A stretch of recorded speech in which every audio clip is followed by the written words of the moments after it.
शुरू करें?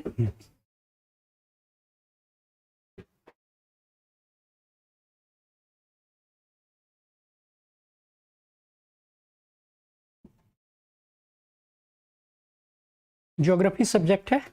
I will be teaching you geography, disaster management and environment, ये तीनों मैं पढ़ाऊंगा आप लोगों को। पूरा कम्युनिकेशन रहेगा हमारे आपके बीच। It will be very slow process to move on. धीरे धीरे बढ़ाएंगे, एक एक चीज़ मैं समझा कर डिक्टेट करवा दूंगा आपको। आप घबराइएगा नहीं, टोटल कोर्स, पूरा कोर्स मैं कवर कराऊंगा, इंक्लूडिंग द क्वेश्चन आंसर्स, जो प्रीवियस ईयर्स जो क्वेश्चन आंसर्स पूछे गए हैं, चाहे वो यूपीएससी का हो चाहे बीपीएससी का हो। अपने बारे में थोड़ा बता दूं, I have done my post graduation from Delhi school of economics, department of geography. 96 में मैंने एमए किया था, 99 में मैंने इंटरव्यू दिया था सिविल सर्विसेज का। Then I could not get select, then I move to the corporate sector. Last 10 years से मैं इस फील्ड में हूँ, पढ़ा रहा हूँ। मैंने एमबीए भी किया हुआ है, done my law, LLB, supreme court में ऑफ एंड ऑन केसेस लेता हूँ। But geography is always my interest area. Not only geography, studying anything, any subject. Even today I read 3 newspapers on a daily basis. I prepare my own notes because I also take classes at the various places. बहुत सारे जगह पे class लेता हूँ, तो मुझे अपने आप को अपग्रेड करने के लिए चाहिए इनफैक्ट। और for me a true teacher is one who knows the various subject. ठीक है, तो कहने का मतलब है कि see everything starts from here. एक चीज़ मैं बोलूँगा, मैं अपने लाइफ का एक पर्सनल एक्सपीरियंस दे रहा हूँ आपको। When I was in the university, Delhi university से मैं पढ़ा हूँ, शिवाजी कॉलेज, फिर मैं यहाँ से किया। मुझे लगता था मैं यूनिवर्सिटी में टॉप कर रहा हूँ, मतलब इस टाइप का गट फील आता था ऑलवेज। लेकिन सिविल सर्विसेज में हमेशा मेरे को डाउट लगा रहता है, होगा कि नहीं होगा, और फाइनली नहीं हुआ, थर्ड अटैम्प्ट में नहीं हुआ। और उसमें वैकेंसीज भी कम आती थी, तो हमें जो था कॉर्पोरेट सेक्टर में मूव करने के लिए एक पीछे से प्रेशर था गार्जियन की तरफ से। हाँ, then I switched over to that. But कहीं ना कहीं ये रहा कि मैं नहीं कर पाया, तो मुझे लगता है कि जो बच्चे को देखता हूँ मुझे ये कर जाए, क्योंकि उसका दर्द अभी भी छिपा हुआ है दिल में। ठीक है, तो आप लोग पहले तो ठान लीजिए कि मैं टॉप कर रहा हूँ, वो यूपीएससी दे रहे हैं या बीपीएससी। ये चीज़ एकदम दिमाग में आना बहुत ज़रूरी है।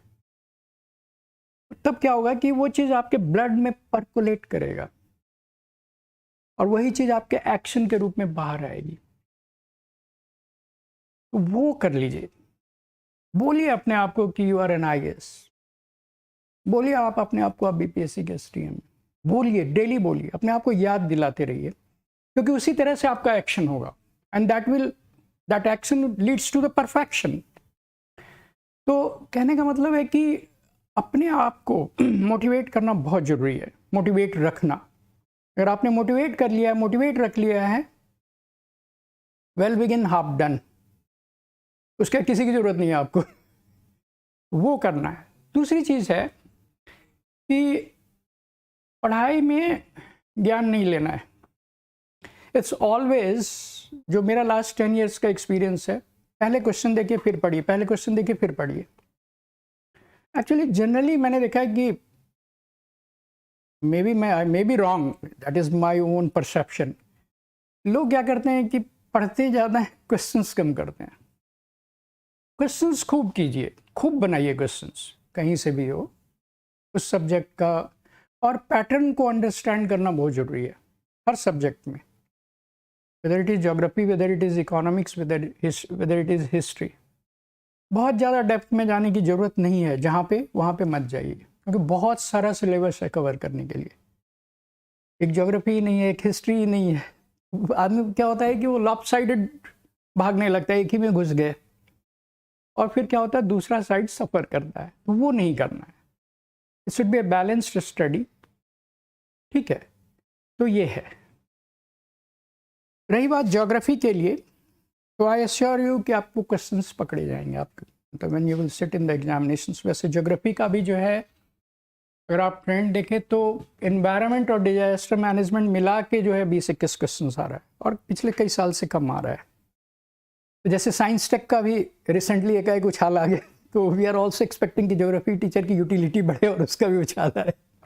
तो ये हमारा थिंकिंग है, आप लोगों के लिए भी अच्छा रहेगा, क्योंकि ज्योग्राफी क्वेश्चंस को बहुत ज़्यादा टफ नहीं है। और the best part with the geography is that कि this will help you in other areas as well. आप कुछ भी पढ़ रहे हैं, जैसे आप करंट अफेयर्स पढ़ रहे हैं, और उसमें क्या है कि वेस्ट एशियन क्राइसिस पढ़ रहे हैं आप, अगर आप if you know the map well you can easily coordinate, तो आप तुरंत आप लिंक कर लेंगे, आप उसको लिख देंगे। एक मैंने एग्जाम्पल दिया है, पीछे आया था ये 1-2 दिन पहले न्यूज़ में है, बाली यात्रा सुना होगा आप लोगों ने, कलिंग उड़ीसा। तो कहने का मतलब है कि आपको एटलस रीडिंग की आदत होनी चाहिए, आपको बहुत अच्छे से हेल्प करेगा। ज्योग्राफी का एनवायरनमेंट सेक्शन है, एनवायरनमेंट में हेल्प करेगा, डिजास्टर मैनेजमेंट में भी आपको मोर और लेस ज्योग्राफी थोड़ा थोड़ा ये है, करंट अफेयर्स में भी हेल्प करता है, हर तरीके से हेल्प करेगा। I have put a video, Praveen Jha के नाम से होगा, आप देखिएगा। I have tried to give my inputs on to that, YouTube पे देखिएगा। तो geography is very much helpful. और सारे सब्जेक्ट, एक तो जैसे जैसे आप ऊपर जाते हैं ना, मिक्स होता है, सब एक दूसरे से कनेक्टेड होता है, हर सब्जेक्ट को बढ़िया से पढ़ना है। जो बुक्स है, आप केवल 11th-12th की NCERT की पढ़ेंगे, ठीक है। Rest of the material I am here, आपको जो चाहिए आप मेरे से मांगिएगा, मैं उसको हैंड रिटन नोट्स है या कहीं से भी मैं प्रोक्योर करके आपको देते जाऊँगा, आपको बस डाइजेस्ट करना है, ठीक है। केवल 11th-12th NCERT अच्छे से आप पढ़ लीजिए, ठीक है। और जो कुछ भी आता है ना, मैं वो दैट आई विल हैंडल। हाँ, करंट अफेयर्स तो है ही आपका, जैसे वो भी है, लेकिन ज्योग्राफी के लिए आपको, आप 11th-12th की ज्योग्राफी बस पढ़ लीजिए, एक GC लियोंग की बुक पढ़ लीजिए, और ठीक है। क्लास नोट्स के थ्रू मैं आपको सफिशिएंट मटेरियल दे दूंगा। ये 2-3 चीज़ें आपको रखना है। डेली आपको एटलस देखना चाहिए, आपको हर जगह हेल्प करेगा। एक थोड़ा सा अगर आप करंट अफेयर्स और एटलस देखेंगे ना, तो आपका अपने आप मोरल बूस्टअप हो जाएगी। मैं जानता हूँ, बिलीव मी, कि जो भी टीचर्स जो न्यूज़पेपर पढ़ते हैं ना, their morale are of course better than the other people, their counterpart. तो करंट अफेयर्स के साथ ना, आप अब जैसे कोई भी चीज़ आप देखते हैं, उसको ना आप तुरंत एटलस में ट्रांसपेरेंट से उसको, वो नहीं होता है वो मार्कर से, आप उसको मार्क कर लीजिए, ठीक है। तो पता होना चाहिए कि कौन सा चीज़ कहाँ है, उसके इर्द गिर्द क्या क्वेश्चन में पूछता है, कौन सा सही है, कौन सा ये। तो ये एक दिन में नहीं होगा, ये नहीं है कि आप जैसे दूसरे सब्जेक्ट की तरह रट लेंगे, आप लिख देंगे। ये आपको डेली आपको प्रैक्टिस करना पड़ेगा, डेली इसको प्रैक्टिस कीजिए। मतलब जैसे भी कोई चीज़ देखिए, उसको तुरंत आप मतलब एटलस में लिख लिए, एंड कोई एक न्यूज़पेपर पढ़ लीजिए, क्योंकि आजकल तो करंट अफेयर्स से मतलब हिस्ट्री के भी क्वेश्चंस करंट अफेयर्स से आ रहे हैं, और या NCERT से रहते हैं। जो UPSC का पूरा पैटर्न है, 40-42 क्वेश्चन तो रहता ही है अभी NCERT से, फिर थॉरोली कोई पढ़े NCERT। बट हम भी नहीं पढ़ते थे, और भी लोग नहीं पढ़ते मतलब आप लोग पढ़ते हैं तो कहते हैं क्या क्वेश्चन कहाँ से, अरे कहाँ से पूछ दिया, जब सिलेक्शन नहीं होता था, पता नहीं यार बेवकूफ़ बनाया। UPSC very unpredictable services, not unpredictable, it's very much predictable, ठीक है। तो यही सब है। और all success, all war, all peace out from here, तो एकदम उसको एकदम स्ट्रांग बना लीजिए। तो कहते हैं ना, एकदम आयरन विल स्टील नर्व, वो होना चाहिए, ठीक है। तो ठीक है, my name is Praveen Jha, ठीक है। Let us start with the geography, ठीक है। तो पता नहीं ये कुछ लिखता है, ये लिखते हैं पेन पे, कौन है ये, इस वन, ये पेन है, तो इसको ब्रश की तरह क्यों बना दिया। तो देखिए बहुत कम लोग हैं हम लोग, तो बात कर सकते हैं ज़्यादा, और मैं हर चीज़ को डिक्टेट करा दूंगा आपको, थोड़ा समझाऊंगा, थोड़ा डिक्टेट कराऊंगा, क्वेश्चंस भी करा दूंगा मैं, ठीक है। मेरे सब्जेक्ट की तरफ से बिल्कुल आप कॉन्फिडेंट रहिए। तो ज्योग्राफी जो है, that is derived from a word geographia, लोगों ने भी पढ़ा होगा, पढ़ ही लिया होगा। And the person who coined this term was Eratosthenes. Eratosthenes थे। And this Eratosthenes was who is called the father of geography, Greek Roman geographer थे। तो उन्होंने ये टर्म को निकाला था, ज्योग्राफिया वर्ड को। क्या कह रहे हैं? मोटा लिखूंगा, अच्छा इधर कर दे, इतना और कर दे, चलिए इसको हटाऊं अभी, ठीक है। तो the term has been derived from the word geographia, and the term itself was given by Eratosthenes. Eratosthenes बोलते हैं, but if we spell that, becomes Eratosthenes. Eratosthenes was a Greek and Roman geographer. So this term has come from the Greek word geographia. Geographia word जो है ये Greek word से आया हुआ है. And he was also called the father of geography. Geography का पिता, बाप, father, ठीक है, वो कहलाता है. उसने बोला कि geography is the study of man. Study of man on the surface of the earth. इस अर्थ सरफेस पे क्या है? Study of earth around a man, or study of earth around a man, or man is at the center. जो कुछ भी है geography में, that revolves around human being. Human being के इर्द गिर्द घूमता है. अगर मान लीजिए ये मैन है, के ऊपर अर्थ आएगा,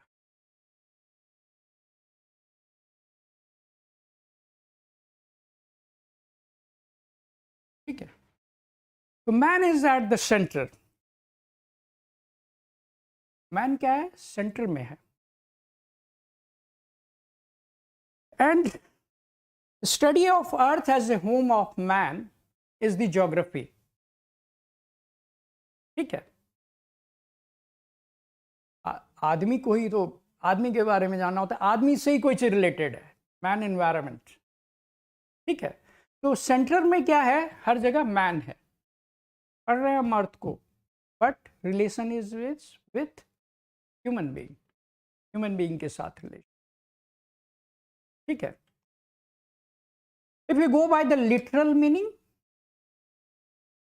तो literal meaning is geo plus graphy.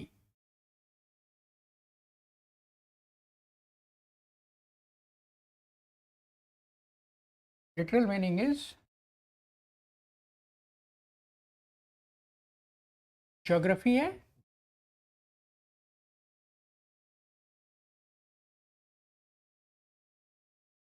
एक वर्ड है जियो, है ना इसमें, और दूसरा है ग्राफी.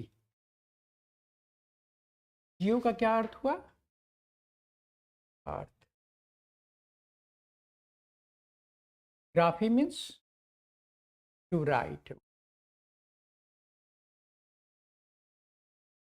राइट.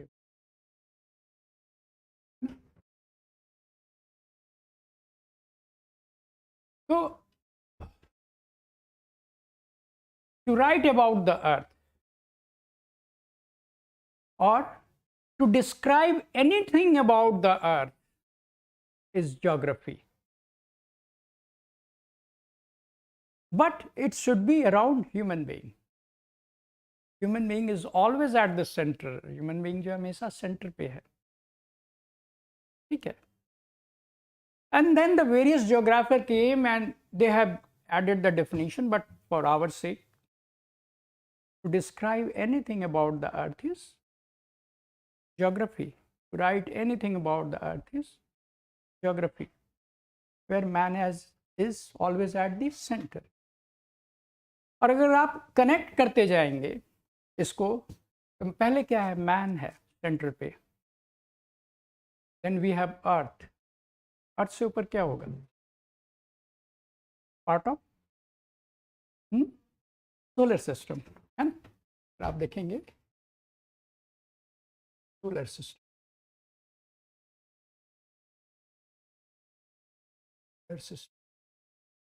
इससे ऊपर क्या आएगा,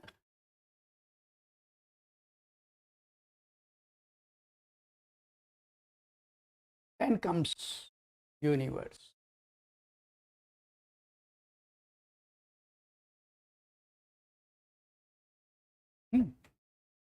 एक इस तरीके से आता है, पहले मैन, थोड़ा ऊपर जाएंगे अर्थ, then comes solar system, comes universe. Finally, human being is always at the center.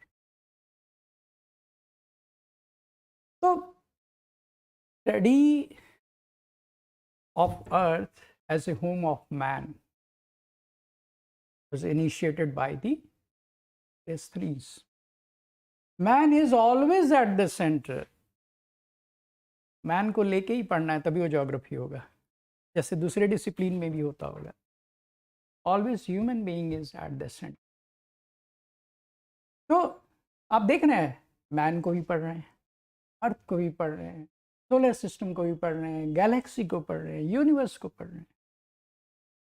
Universe is the Cosmos, cosmos, which is called the perfect order. Perfect order. जब यूनिवर्स वर्ड आया, तब लोगों ने कॉस्मोस को समझा, परफेक्ट ऑर्डर को समझा. तो ये ऑर्डर को नहीं दिखाता है.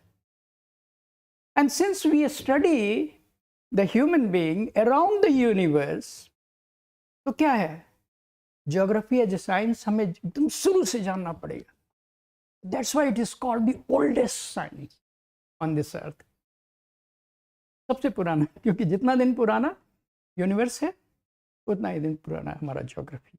सबसे हमें जानने की आवश्यकता है, ठीक है. तो ये है. अब जो है, सबसे पहले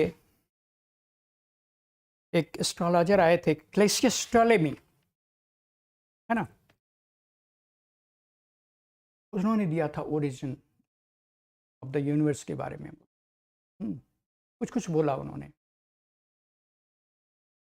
तो Claudius Ptolemy was also an Egyptian Roman geographer. 140 AD के आसपास उन्होंने बोला कुछ. उन्होंने ये बोला, he came with a concept of a geocentric approach. मतलब अर्थ सेंटर पे है और सारी चीजें उसके इर्द गिर्द घूम रही हैं. And people were of the notion, लोग इस नोशन में थे फॉर नेक्स्ट 1500 years कि हाँ, earth is always at the centre and other celestial bodies are moving around it. तो इसी दौरान क्या हुआ, अब इसको सही मानता था, क्योंकि किसी ने कुछ खोजा नहीं. उसके बाद कोपरनिकस आए. फिर कोपरनिकस ने बोला नहीं, sun is at the centre and other celestial bodies are moving around it. तो कहने का मतलब है क्लेसियस टोलेमी, क्लेसियस टोलेमी जो लिखना ही पड़ेगा क्योंकि कुछ बच्चे ऑनलाइन भी हैं शायद. क्लेसियस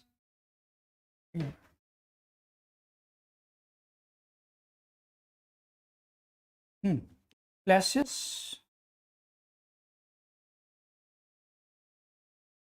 टोलेमी की स्पेलिंग सही है ना, PTOL वाई। क्लासियस टोलेमी क्या अप्रोच दिया?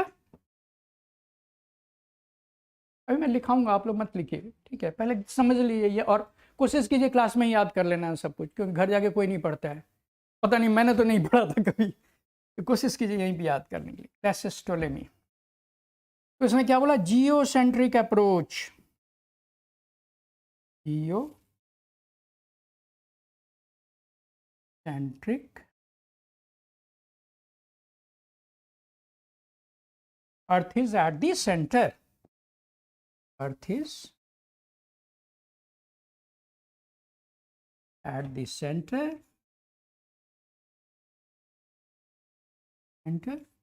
and other celestial bodies are moving around it. 140 AD पहले बोला था। 1543 एडी में, 1543 AD, Copernicus came and Copernicus gave the idea of, मिटा देता हूँ, heliocentric approach.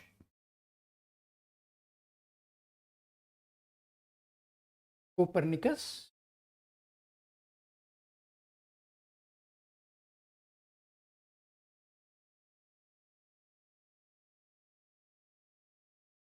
he told about the heliocentric approach. मतलब sun is at the center and the other celestial bodies are. सबसे पहले किसने दिया था वर्ड ज्योग्राफिया? एरेस्थनीज। फिर क्या हुआ?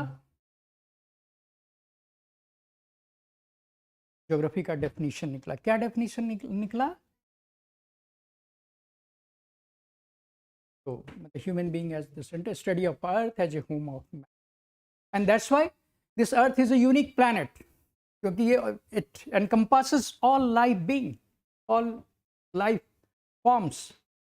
इसलिए क्वेश्चन है ना, एक सेंटेंस है वो नहीं एनसीईआरटी में कि why earth is a unique planet, because it is home of all life forms, ठीक है? देन केम, कौन आया फिर डेवलपमेंट में? टोलेमी आए, है ना? टोलेमी के बाद गैलीलियो आए, ठीक है? ये सीरीज। फिर क्या हुआ? इट स्टार्टेड मूविंग ऑन, लोग स्टडी करने लगे। स्टडी क्या करने लगे?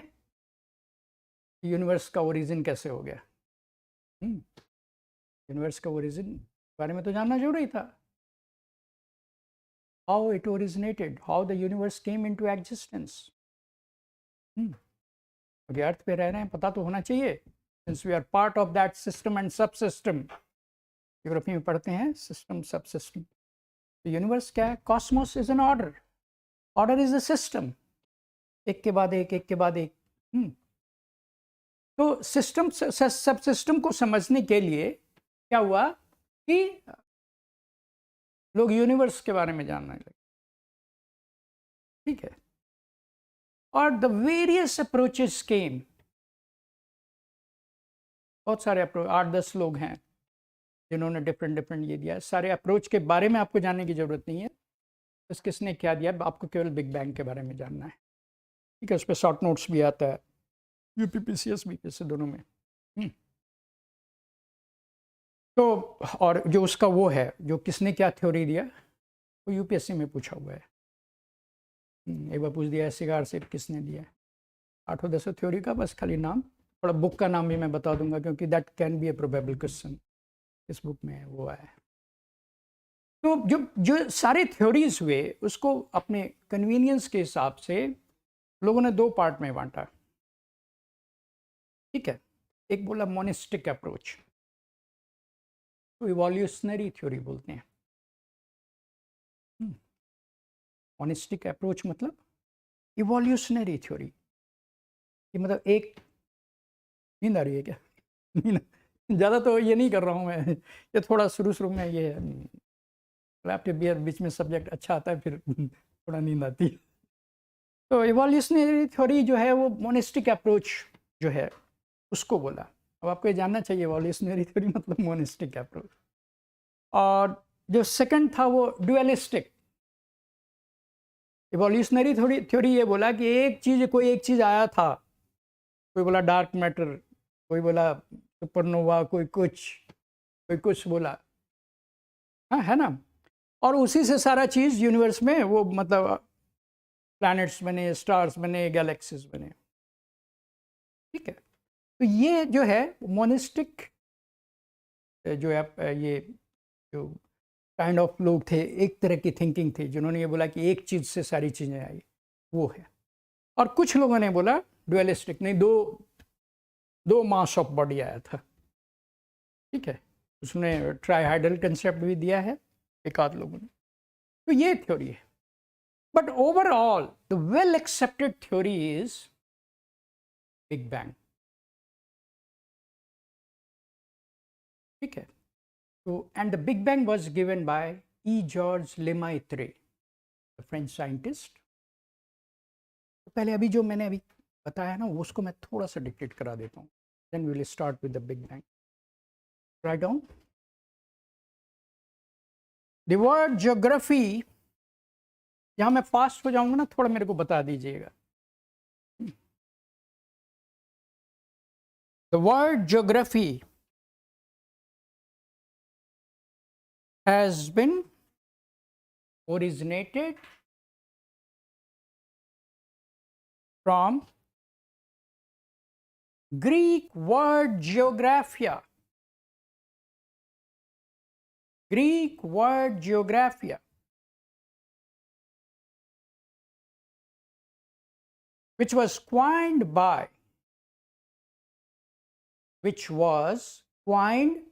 मतलब उसने दिया ये term, which was coined by Eratosthenes। Eratosthenes spelling होगी इरेटोस्थनीज की ERATOSTHENESE।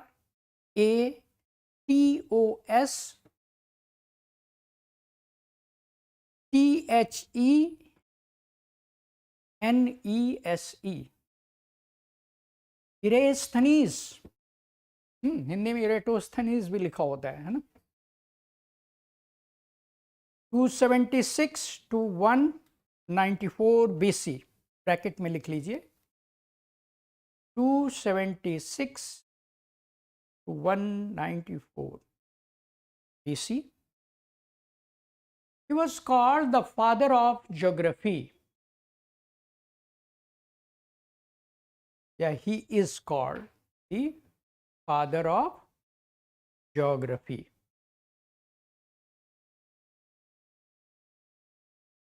He is called the father of geography. इरेस्थनीज, अब हर जगह ई लिखते जाइए, है ना। इरेस्थनीज डिफाइंड ज्योग्राफी, उन्होंने बोला ज्योग्राफी के लिए कोट एंड कोट में लिखे, study of earth,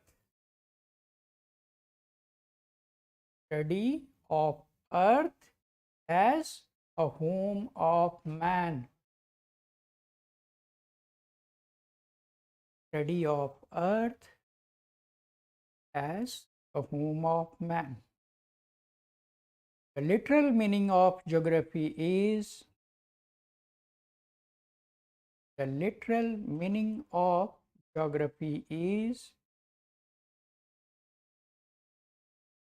geo plus graphy. Geo means earth, graphy means to write about or to describe about.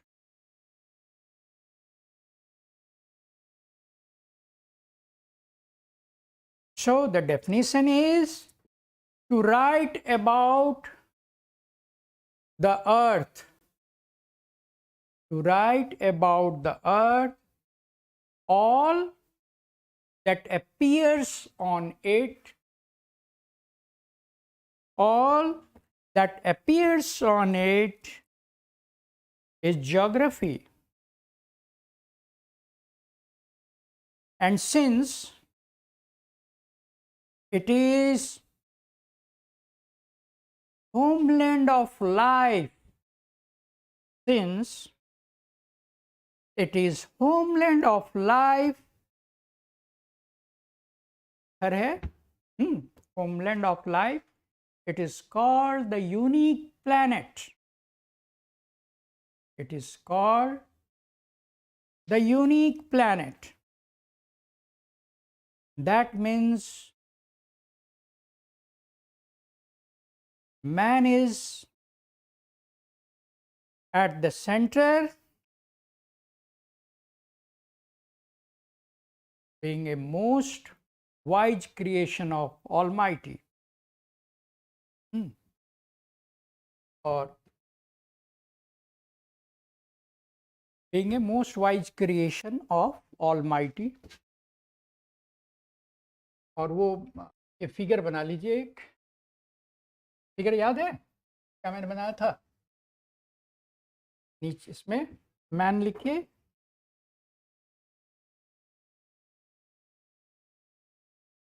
Man के बाद फिर रिकॉल कीजिए जल्दी जल्दी, सोलर के बाद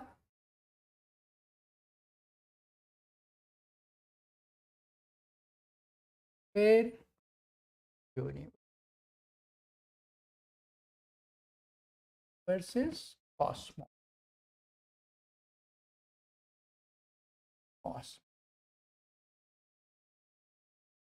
परफेक्ट सिस्टम.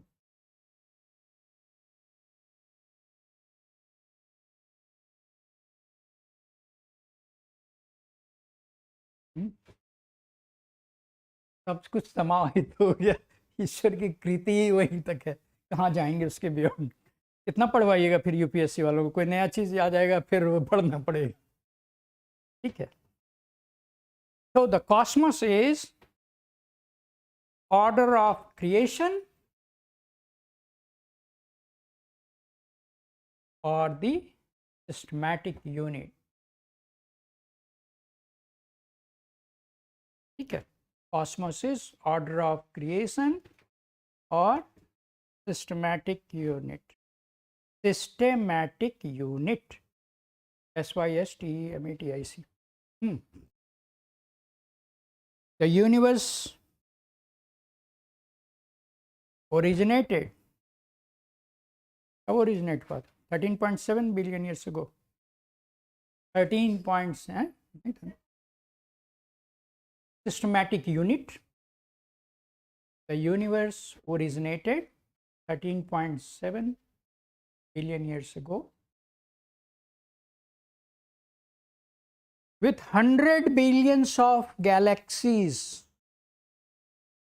सोचिए 100 बिलियन गैलेक्सी है, विथ 100 बिलियंस ऑफ गैलेक्सीज, और हर एक गैलेक्सी में सोलर सिस्टम है, और उसमें एक अर्थ है, और उसमें क्या है, इंडिया, और उसमें हम हैं. कितनी छोटी सी चीज़ है, but our egos are very high,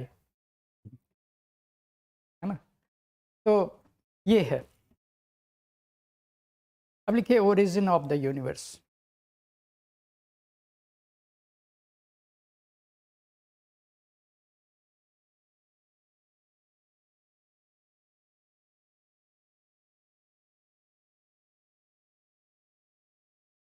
The systematic study of the universe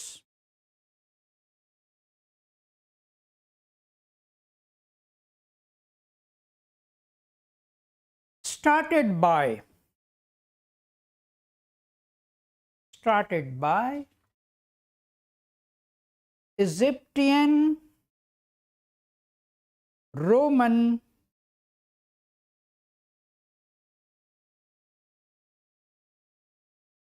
school of geographers called Classius Ptolemy. Classius, CLADIUS, CLADIUS, CLADIUS,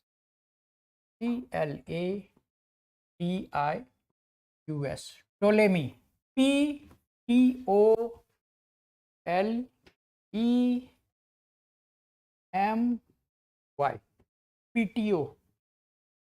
PTOLEMY. Classius Ptolemy in 140 AD. हाँ, 140 AD. He gave the idea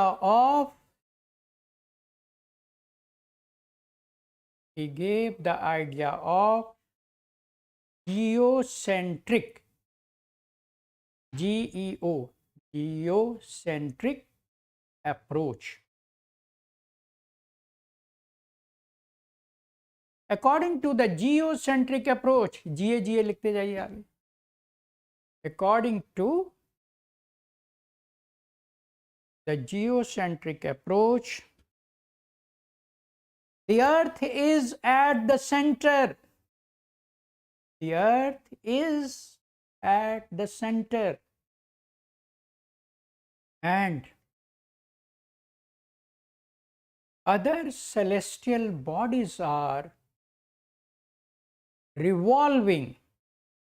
Other celestial, CELESTIAL, other celestial bodies are revolving around it. Around it मतलब अर्थ के चारों. Moving नहीं होता है तो generally बोल देते हैं but it should be revolving. ये सब थोड़ा सा ध्यान रखना है. जैसे river, when river comes from mountain area to the plain area, we call it as debouches. मैं सारा करवा दूंगा आपको, है ना. ये सब रखेंगे ना तो मार्क्स फेच करेंगे आप.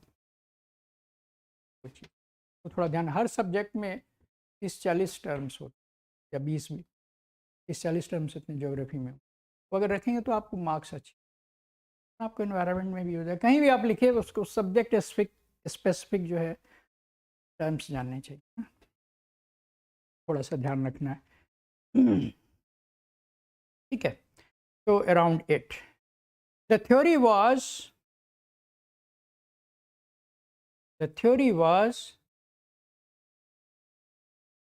prevalent, PREVALENT.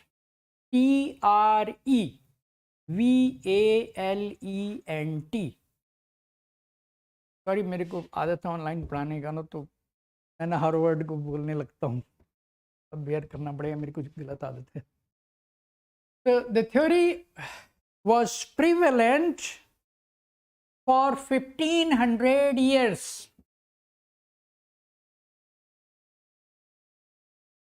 But as the Copernicus came, COPERNICUS,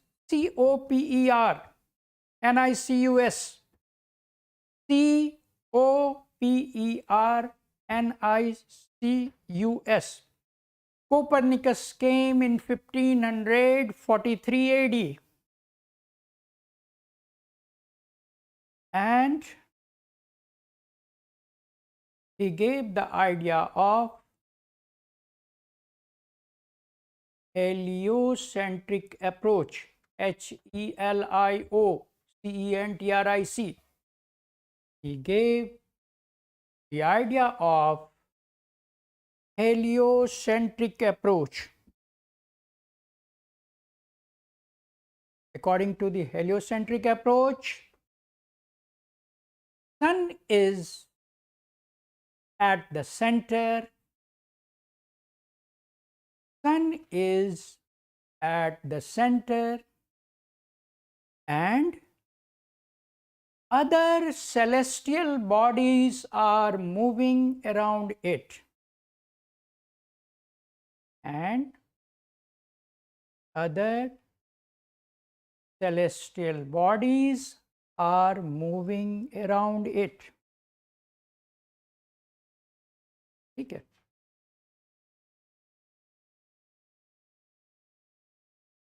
Then the development started in this area of study. The development started, then the development started in this area of study about the origin of the universe, about the origin of the universe and the earth.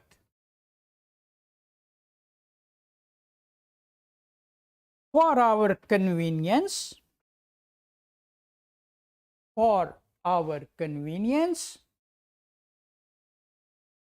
we have divided all the theories into two types.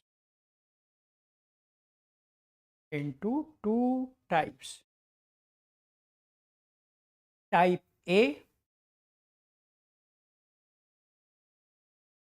monistic, monistic.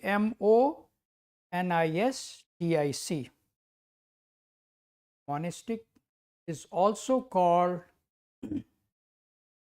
the evolutionary theory.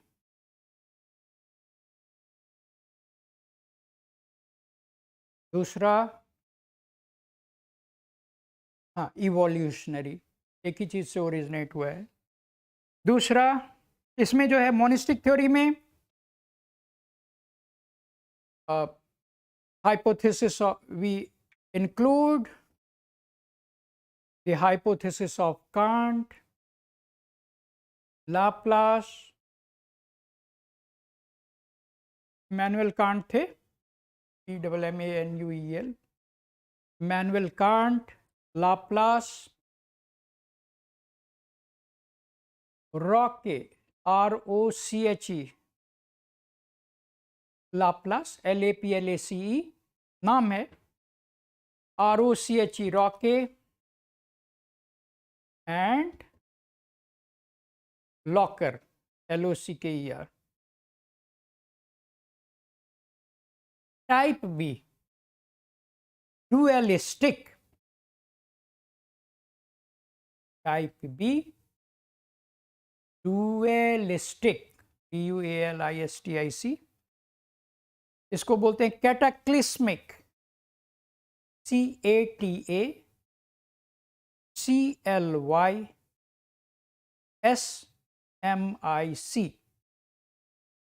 कैटा, CATACLYSMIC. ड्यूअलिस्टिक theory को कैटाक्लिस्मिक theory भी बोलते हैं और catastrophic theory भी बोलते हैं. ठीक है.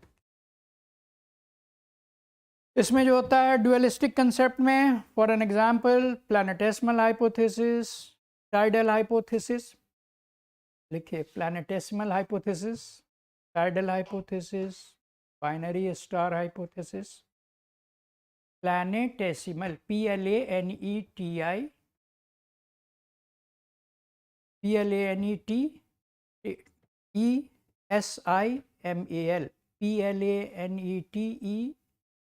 planetesimal, SIMAL, planetesimal theory, tidal theory, tidal hypothesis theory, binary star hypothesis. ठीक है. हाँ, BINARY, binary. अब जरा एक तरफ क्या कीजिए, आप एक तरफ हाइपोथेसिस लिखिए और दूसरे तरफ नेम, साइंटिस्ट के नाम. इसको थोड़ा सा क्वेश्चंस आ जाता है ना, प्रोबेबल क्वेश्चंस है.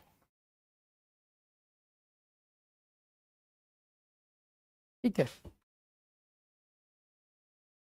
पहला है गैसियस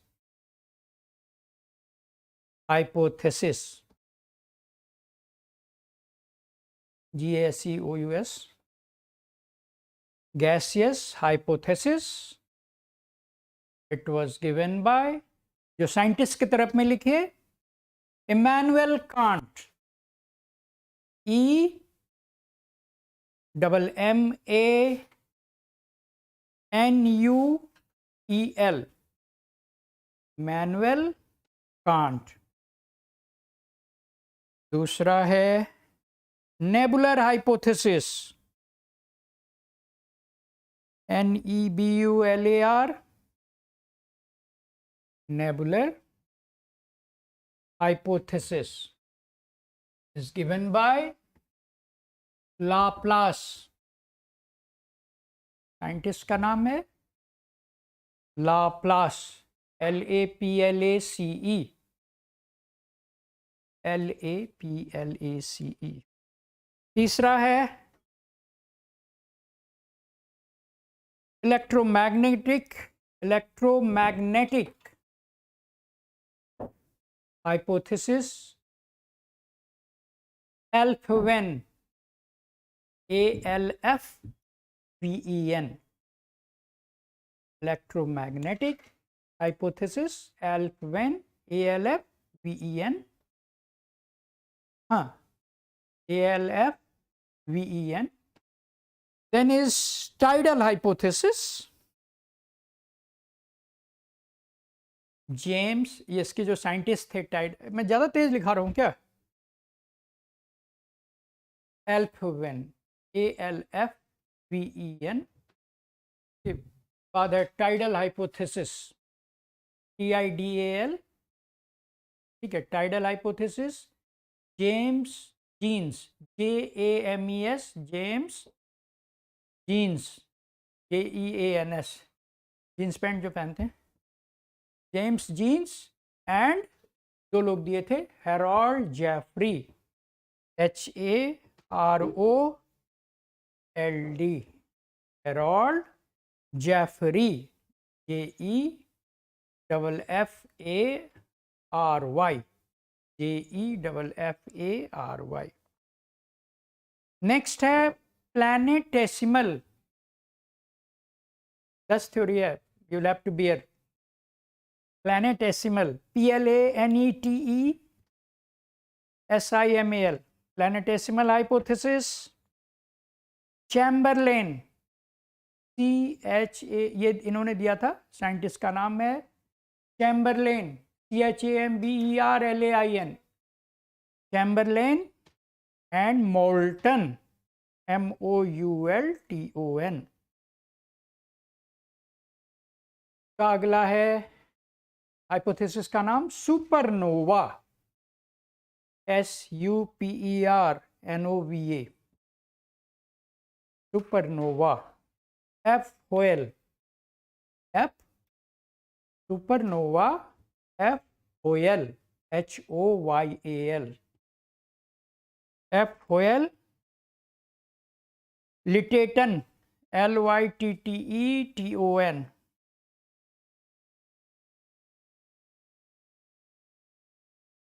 ETTON, sorry, LYTTETON,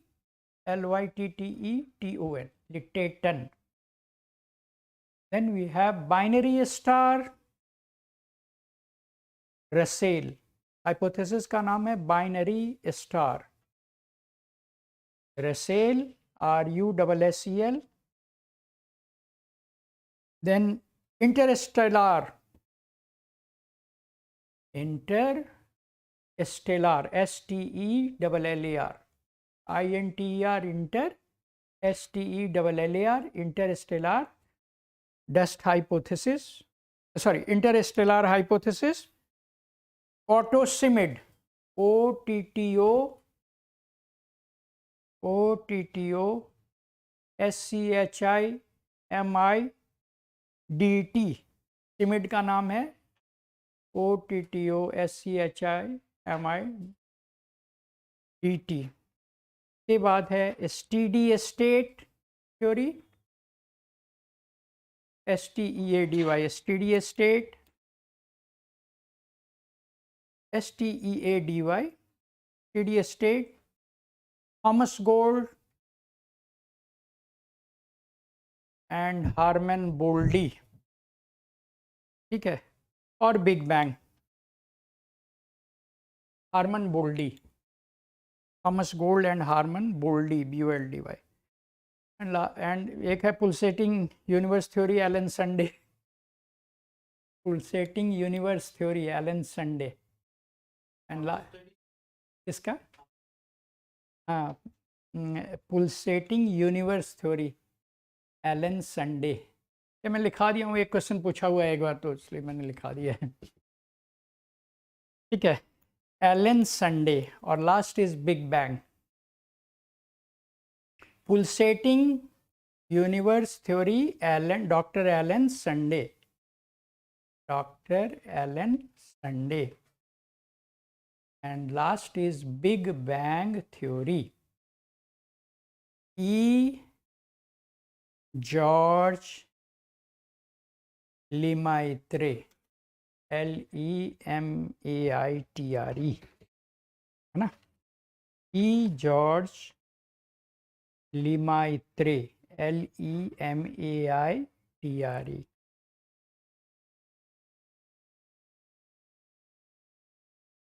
उबाऊ लग रहा है ना आप लोगों को? Doctor Allan Sandage, pulsating universe theory, PULSATING, pulsating. ज़्यादा लिखवा दिया क्या? 2-4 लोग लिखवा के छोड़ देते। ठीक है, कोई दिक्कत नहीं है ना डिक्टेट कराने से? करा दूँ ना? क्यों हंस रहे हो? लिखना तो पड़ेगा 3 घंटा। और 14 क्वेश्चन तो टीना डावी भी लिख लेती थी, और रिया डावी भी। 3 घंटे में 14 क्वेश्चन। 30 क्वेश्चन कोई नहीं टच कर। यूपीएससी की बात, अच्छा खासा लिखना पड़ता है, आदत बना लीजिए लिखने का। एक क्वेश्चन पूछा हुआ है, which theory talks about gives which theory gives about the different planets in a cigar shape? James Jeans ने दिया है, टाइडल हाइपोथेसिस, सिगार शेप, इस तरह से।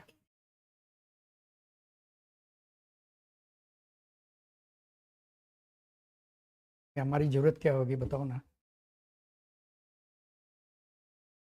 2-3 चीज़ें अगर आप अलाउ करो तो मैं और डिक्टेट करा दूँ इसकी। Will switch to the big rarest of rare, but 1 question नहीं यार, 2000 के बाद।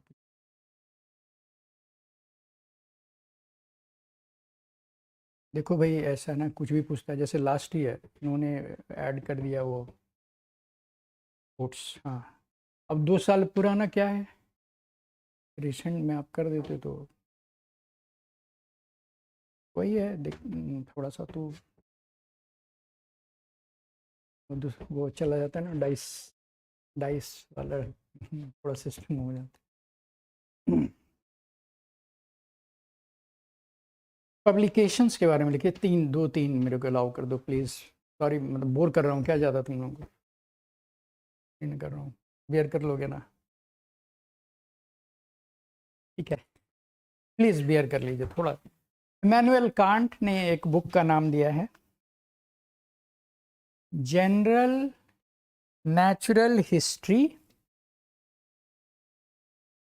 Immanuel Kant, EMMANUEL, Immanuel Kant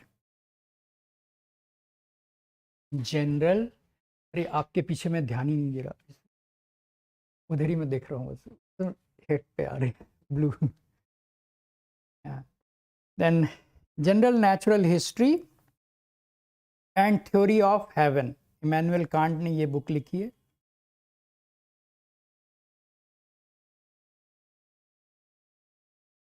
general natural history and theory of heaven, general natural history and theory of heaven. दूसरा एक और उन्होंने एक ऐसे भी लिखा है, the essay on the working of the essay on the working, quote unquote में लिखेगा, the essay on the working and mechanical origin of entire universe,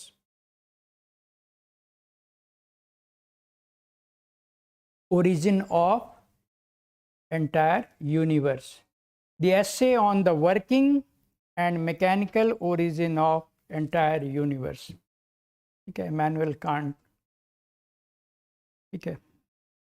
दूसरा है लाप्लास एंड पियारे साइमन ने, Laplace and Pierre Simon has given the nebular hypothesis in the book Exposition of the World System. Laplace and Pierre, P-I-E, P-I-E-R-R-E, Pierre Simon, D-E. आपका geography है क्या option? पियारे Simon D ने ये nebular hypothesis दिया है, the exposition of the world system, the exposition of the world system. और James Jeans and Harold Jeffrey, James Jeans and Harold Jeffrey,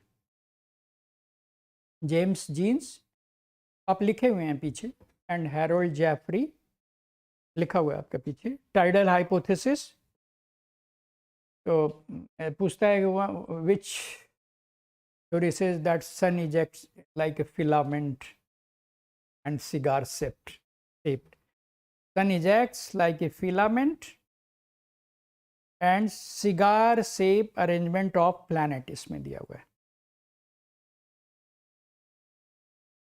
खत्म हो गया। अब आते हैं बिग बैंग पे।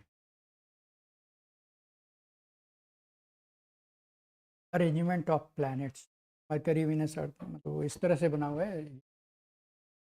बुक्स वगैरह में फिगर जो है ऐसे करके दिया हुआ है, mercury, Venus, earth, that. Pluto को तो हटा दिया ना, बाहर कर दिया 2006 में, उनके टाइम में।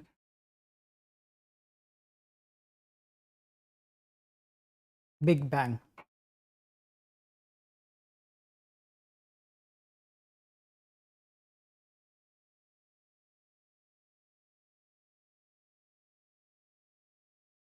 बहुत सारी थ्योरीज दी गई है, but ultimately and finally big bang theory को ही एक्सेप्ट किया गया। इन सारे में बिग बैंग को एक्सेप्ट किया गया है, about the origin of the universe. इस पे शॉर्ट नोट्स। तो बिग बैंग थ्योरी के बारे में ई जॉर्ज लेमाइत्रे ने बोला, बहुत ज़्यादा इंग्लिश में बोलने की जरूरत नहीं है ना, छोटी क्लास समझा दूँ। हिंदी में चलेगा ना, हिंदी में मैं लिखवा तो दूंगा। उन्होंने ये बोला कि there was a dark matter, in fact उन्होंने तो बोल दिया कि there was a tiny ball, हाँ, और बहुत छोटा सा बॉल था, इसका टेम्परेचर बहुत हाई था, बहुत ही कॉम्पैक्ट डेंस मैटर का बना हुआ था।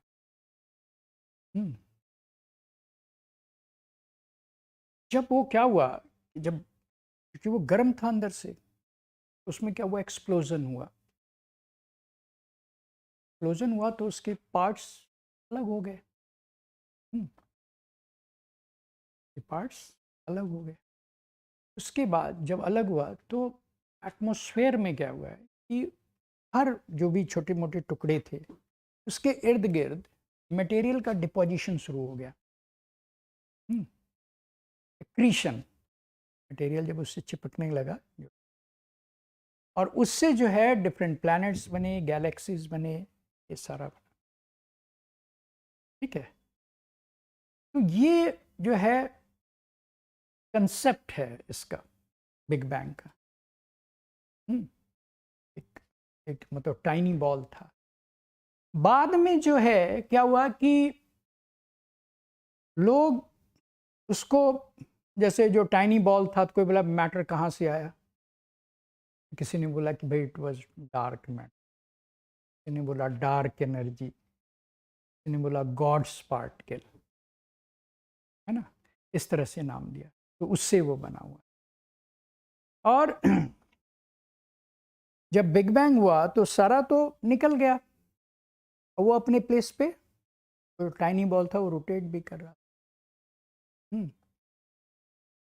तो जो बिग बैंग का अगर आप कंसेप्ट, अगर पूरा रिसर्च पढ़ेंगे तो वो कह रहा है कि कई बार ऐसा हुआ है, ये घटना बढ़ा फूला, फिर वो मतलब वो उसका जो है मास है, वो मास तो नहीं, वॉल्यूम कम हुआ ये, ठीक है।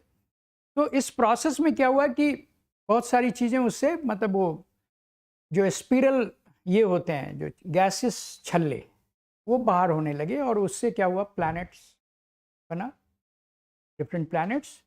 और जो बीच का जो पार्ट था, जो हॉट पार्ट, वो दैट रिमेन्ड लाइक इज सन, ठीक है। तो ये बिग बैंग का कंसेप्ट है। और इस कंसेप्ट को प्रूफ करने के लिए सब तो कह रहे थे कि अलग अलग मैटर है, मटेरियल है, कोई कुछ कह रहा था, कोई उसको गॉड्स पार्टिकल कह रहा था, कोई कुछ कह रहा था। तो यूरोप में एक टेस्ट किया गया, ठीक है। तो 100 मीटर डीप बोरहोल खोद के और बहुत लंबा एक सुरंग टनल खोला, और उसमें जो है, जो एक लाइट की तरह का कोई पार्टिकल को पास कराया, और उसमें ये स्टडी किया कि वो जो पार्टिकल जो, मतलब वो है बना, जो गॉड्स पार्टिकल जिसको कहते हैं, उसके थ्रू वो उसको प्रूव करने की कोशिश की गई। And it was called that, it was said that it is a Higgs boson particle. एक तो बोसन जो है वो सत्येंद्रनाथ बोस के नाम से, और हिग्स कोई साइंटिस्ट। तो हिग्स बोसन पार्टिकल में क्या है कि कोई भी चीज़ जो है चिपकती क्यों है, जब वो सुपर कूल हो जाती है तो वो चिपक जाती है, ठीक है। तो वही सुपर कूल होने के कारण ही वो उससे क्या है, डिफरेंट प्लैनेट्स और ये सब। जब ये प्रोसेस हो रहा था तो जो मतलब वेरियस पार्टिकल, ये मतलब जब वो टूटा है ना, फिर एक्रीशन हो रहा था। एक्रीशन क्यों हो रहा था, हिग्स बोसन के हिसाब से सुपर कूलिंग के कारण, एक्रीशन के कारण, है ना, एक्रीशन के कारण, सुपर कूल होने का। ग्लू ग्लू स्टिक नहीं देखते हैं आप, क्यों चिपकता है, क्योंकि इसके बीच में जो सुपर कूल एरिया हो जाता है और वो चिपक जाता है। तो वैसे ही वो हो रहा था, ठीक है। तो बिग बैंग में ये बताया गया कि उसमें मैटर थे और एंटी मैटर, दो तरह के तत्व थे, दो तरह के मटेरियल थे। तो मैटर और एंटी मैटर में लड़ाई हो गई। हाँ, उसमें से कुछ matters, some of the matters survived, और उस जो सर्वाइव किया मैटर, उसके इर्द गिर्द क्या हुआ, वो एक्रीशन प्रोसेस शुरू हुआ। Matter was actually proton and electron. फिर वो दोनों कंबाइन किए और डिफरेंट प्लैनेट्स और ये सब एग्जिस्टेंस में। ये बिग बैंग का कंसेप्ट। नहीं समझ में आया, नहीं समझ में आया, आप ही से पूछ रहा हूँ। नहीं, कहते हैं इनिशियली क्या था, एक टाइनी बॉल था। उसमें क्या था कि उसका टेम्परेचर वाज वेरी हाई। जब टेम्परेचर हाई तो होता है किसी पे, और वो मतलब उसका डेंसिटी भी हाई था, टेम्परेचर भी उसका हाई। तो क्या हुआ, वो ब्लास्ट कर गया, टूटा, ठीक है। और टूटने के बाद उसके टुकड़े टुकड़े हो गए। टुकड़े टुकड़े होने के बाद जो अलग अलग जो डिविजन्स थे ना, टुकड़े, उसके इर्द गिर्द जो है, जो एटमॉस्फेयर में जो डस्ट पार्टिकल और मैटर्स, वो उस पर चिपकने लगे, और जिसके कारण वेरियस प्लैनेट्स ओरिजिनेट हुए, है ना। वो, और जो बचा हुआ पार्ट, जो बीच में जो आग का गोला था, वो रह गया, दैट बिकेम सन। समझ में आया। अच्छा, जब ये टूटा था तब उसमें एक और घटना हुई, ये कि क्वार्क और एंटी क्वार्क मैटर्स थे। थोड़ा उसमें ऐड, अमिताभ बच्चन ने बोला इतना बड़ा है, नीचे हाथ लगाने दो, थोड़ा सा और बताने दो मेरे को। तो क्वार्क और एंटी क्वार्क मैटर था, है ना। तो उन दोनों में लड़ाई हो गई। तो सम ऑफ, मतलब ये तो क्वार्क एंटी क्वार्क अपना ये था, लड़ाई होने के बाद सम ऑफ द मैटर्स सर्वाइव्ड। देखो भाई मैं भी साइंस बैकग्राउंड से बहुत ज़्यादा नहीं हूँ, जितना ज्योग्राफी में ही पढ़ा हूँ, है ना। तो सम ऑफ द मैटर्स सर्वाइव, और वो जो मैटर जो सर्वाइव किया उसी के चारों, वो लोग बोलते थे कि वो जो सर्वाइव किया वो मैटर, उसी के चारों ओर एक्रीशन प्रोसेस शुरू हुआ। के बाद जो एक्रीशन की बात करते हैं, और उसी से सारे प्लैनेट्स स्पिरलिंग मोशन में, ठीक है। जब प्लैनेट्स बन गए, इसके बाद आ जाओ अर्थ पे। अर्थ पे 3 स्फीयर है। अर्थ भी गर्म था, रोटेट कर रहा था, ठीक है। रोटेट करने के बाद क्या हो रहा था, उससे भी जो गैसेस छल्ले थे, जो डिस्क थे, वो बाहर निकल रहे थे। तो और अर्थ जो है वो सन के चारों ओर रोटेट भी कर रहा था, डिफरेंट प्लैनेट्स बने। अर्थ पे, अर्थ क्या हुआ, जब इसी क्रम में जब बिग बैंग हुआ तो फिर अर्थ का भी वो रीजन हुआ, सारे प्लैनेट्स आए तो फिर वो क्या होने लगा, initially it was very hot mass of gas, वो ठंडा होने लगा, और अराउंड कहते हैं 13 लाख साल एकाएक को कूल होने लगा, कूल हो गया। और कूल होने के बाद का कोर तो गर्म ही था, बाहर से बाहर से ठंडा होने लगा। जब बाहर से ठंडा होने लगा तो उस पर पपड़ियाँ जमने लगी, बोलने के लिए।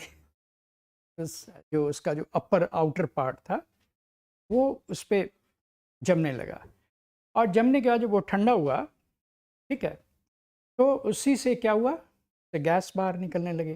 जब वो गैस एटमॉस्फेयर में गया, अंदर से भी तो, अर्थ के अंदर से भी तो वॉल्केनिक मटेरियल और ये सब बाहर निकल रहा था, तो जैसे SO2, कार्बन, ये सब निकल, और वो जो बाहर का जो पार्ट था ये क्रस्ट, हाँ, तो वो क्या है, वो ठंडा हो रहा था। तो ठंडा होने के साथ साथ क्या हुआ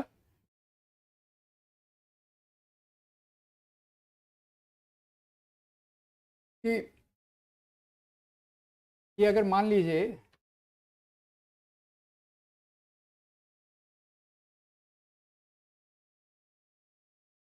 हाँ, तो यहाँ से इस तरह से,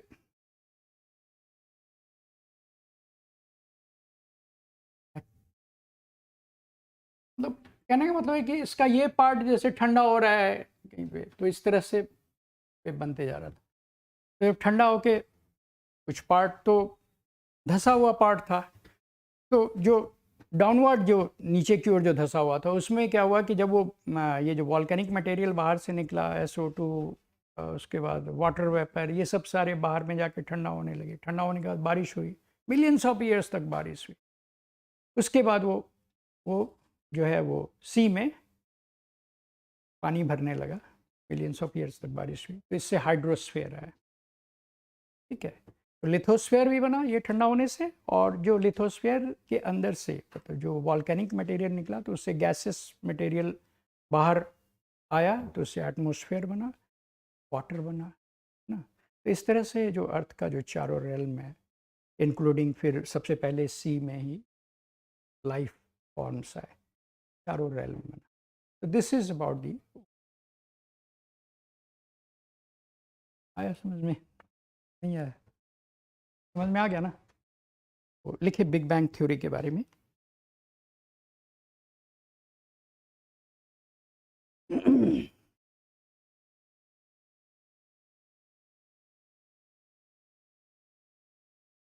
Big Bang theory is given by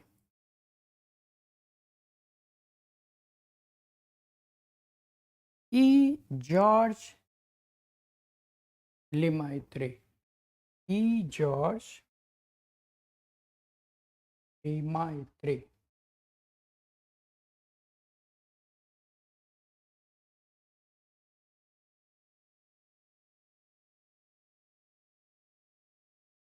E. George Lemaitre. It is also called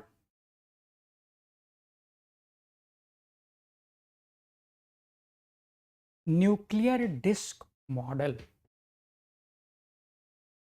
Nuclear disk model or new Laplacian model. New Laplacian, Laplacian, Laplacian model. Laplacian model, new Laplacian model. According to the theory, initially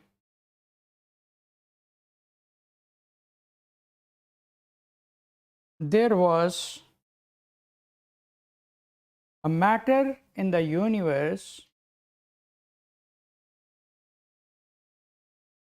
There was a matter in the universe which was congregated, congregated, which was congregated into a tiny ball with atoms of small volume,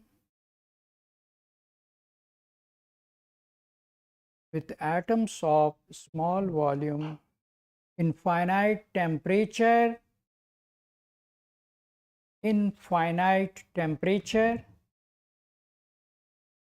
and higher density.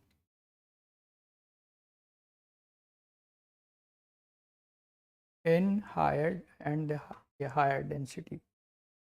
Around 13.7 billion years ago,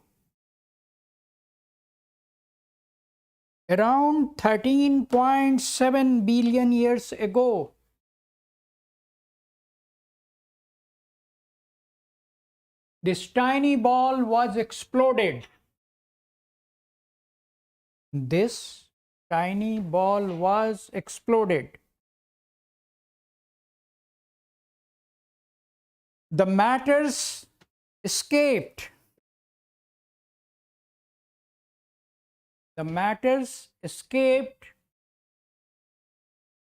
Called dark matter.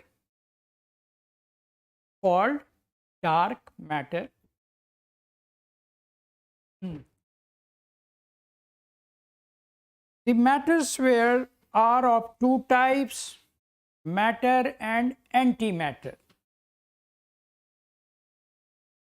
The matters are of two types, matters and antimatter.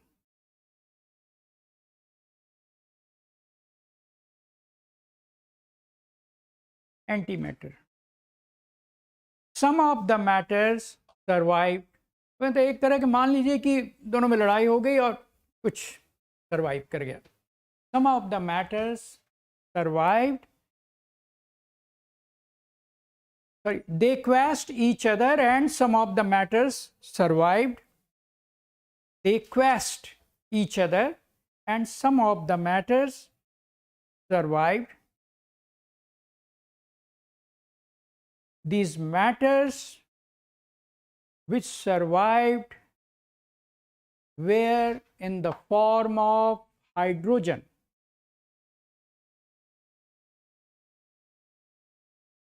Which survived were in the form of hydrogen.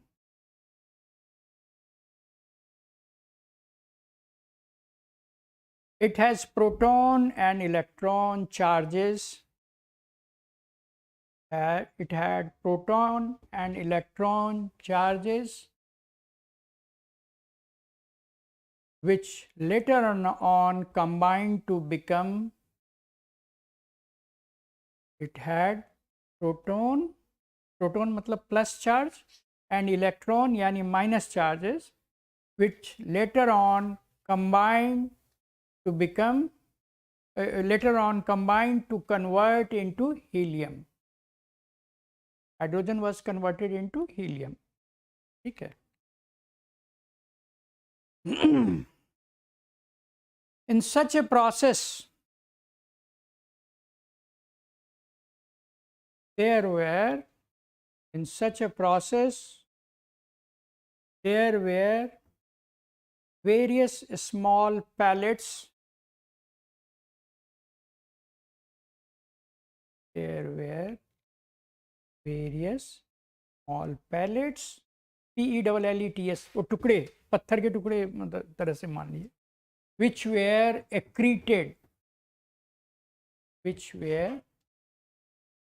accreted and later on ACCRETI, ACCRETED, accreted, which were later on accreted, and various galaxies, planets,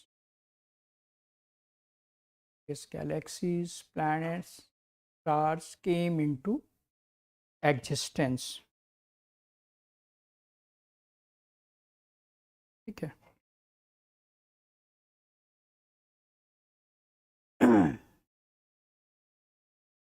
To exist. तो ये जो है आपका ये big bang theory का है. इसी में थोड़ा सा आप दे देंगे हिग्स बोसन पार्टिकल के बारे में अगर बता देंगे, चेक करेगा जो कंप्यूटर. हाँ बढ़िया है. थोड़ा सा लिखिए about the dark matter, probe about matter, Higgs probe about matter.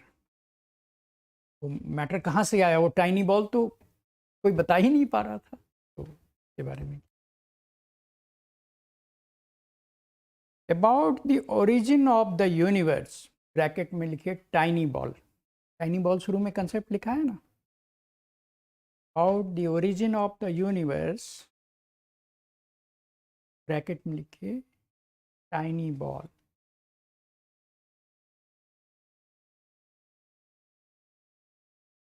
was made up of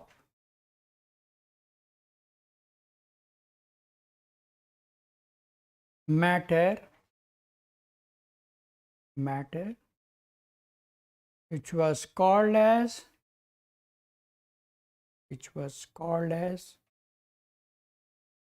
dark matter. सबने अलग अलग नाम दिया. Dark matter, anti matter,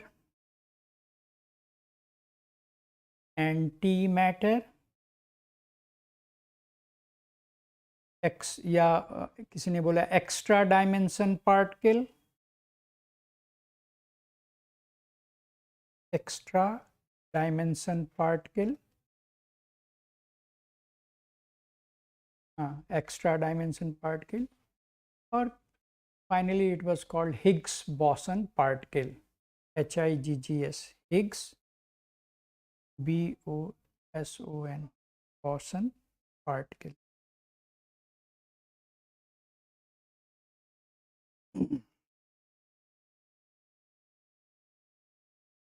According to Higgs boson,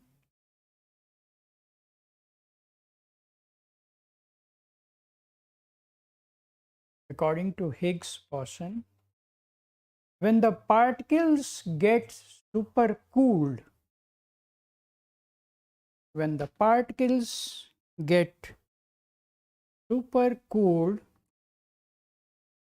they stick together, STICK, चिपक जाते हैं आपस में. They stick together like glue. GLUE. In the same way, the various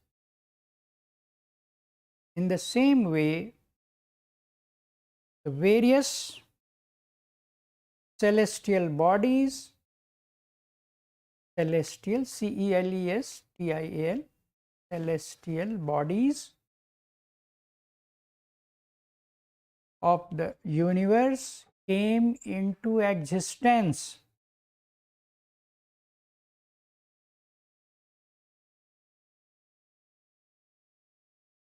ठीक है. In 2006, in 2010, an experiment was done, and experiment was done in Geneva, Switzerland. In Geneva, Switzerland by CERN, CERN, चारों word capital में होगा, by CERN, Center for Nuclear Research, European Center for Nuclear Research, by CERN. In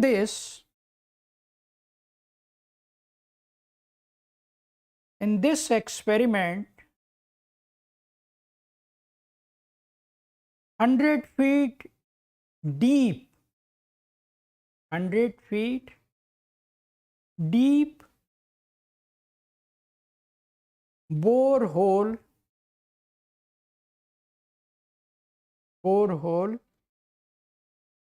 ये borehole, hole मतलब 100 feet deep borehole was drilled with 27 kilometer circular tunnel, with 27 kilometer circular tunnel, मतलब 100 feet deep था, 27 kilometre लंबा वो tunnel था. In this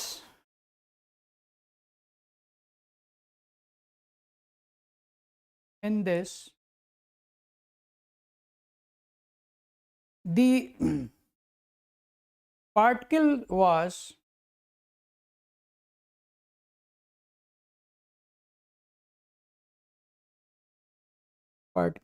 in this the beam of proton, sorry, particle in this the beam of proton was used, beam of proton was used to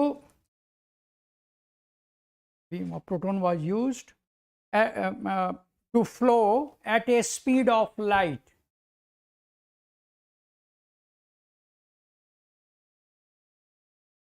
At a speed of light, which produces Higgs boson particle, which produces Higgs boson particle, and the matter which was known by the various name was proved, which was known by the various name was proved, and the Big Bang theory was accepted. Later on,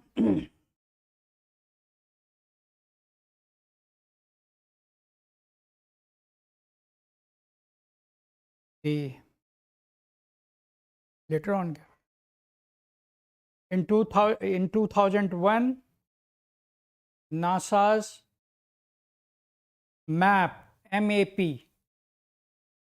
NASA's MAP, MAP का है microwave anisotropy probe, NASA's MAP and the Cosmic Background Explorer OBE validated the Big Bang. ये हालांकि पहले ही हो गया था. Background Explorer validated the Big Bang. तो ये बिग बैंग की समझ में आया? नहीं समझ में आया समझ? ठीक है. अब जो है जो नेक्स्ट है हमारा formation of different realms of the earth, बताया हुआ है. बता दूं तो कैसे होगा बेटा, बहुत कोर्स है, बहुत ज़्यादा टाइम भी नहीं है. हो गए हो, जवान हो, 49 साल के हैं, फिर भी आए मैं करके, सुबह भागते हैं, दौड़ते हैं.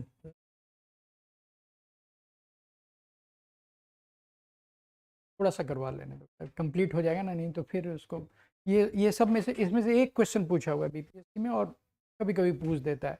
आप तो बता ही नहीं सकते हैं कि यूपीएससी में कहाँ से क्वेश्चन आ रहा है, क्योंकि जब 2 साल पुराना पूछ सकता है स्पोर्ट्स का क्वेश्चन। I am sorry. अब लिखिए फॉर्मेशन, धीरे लिखाऊंगा मैं, लिखा इसलिए दे रहा हूँ ना कि आप लोगों के पास मटेरियल तो होना ही चाहिए, है ना। और भी कुछ कुछ होगा ना, मैं बीच बीच में ना आप लोगों को मैं इस इंस्टीट्यूट में दे दूंगा, वो मैटर्स पढ़ते जाइएगा। और बस एनसीईआरटी पढ़िएगा, ज़्यादा मत पढ़िए, बहुत दूसरे सब्जेक्ट पे फोकस कीजिए, मैं अपने सब्जेक्ट का देख के।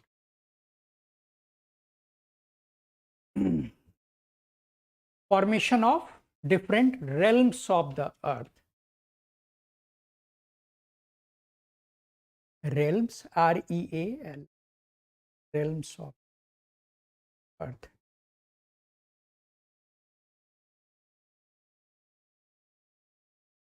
मेरी क्लास मत लगाओ, चलो। रेल्म्स मतलब क्या हुआ आपको? लिथोस्फेयर, हाइड्रोस्फेयर, ऐसा आप देख लीजिए। एक्चुअली मैं है मतलब सबकॉन्शियस में, फिर मेरे को देखना पड़ेगा, वो भी पढ़ना पड़ेगा हिंदी। बोलो तो फिर मैं पढ़ के आऊँ तब, लेकिन फिर थोड़ा सा। आप हिंदी मीडियम से हैं क्या? हैं क्षोभ, नहीं देखो, क्षोभ मंडल समताप मंडल तो इज डिफरेंट, वायुमंडल आप देखिए, आप भूलते हैं बहुत ज़्यादा, क्योंकि अप्रोचिंग 49 हम आप कर दो, हालांकि मैं बताऊंगा, पढ़ लूँगा तो। लेकिन अब क्या हुआ, बहुत दिन से ना ये एनसीईआरटी भी नहीं पढ़ी है हिंदी वाली, ये पढ़ लेते तब इंग्लिश।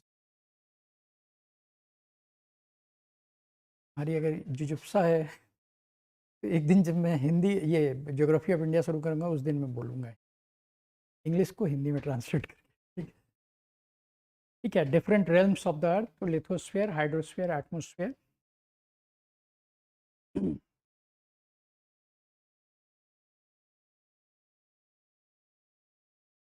लिखिए, one of the ball, one of the tiny ball which was moving on its axis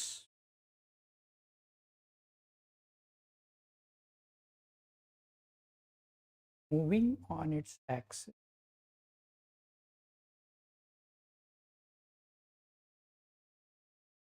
moving on its axis with swirling SWIRLING, swirling SWIRLING, oblique rotating, oblique spinning on its axis.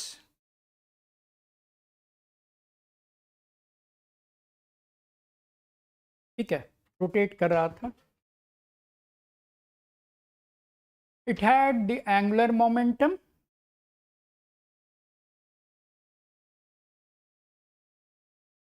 it had the angular momentum। का मतलब क्या है angular momentum का?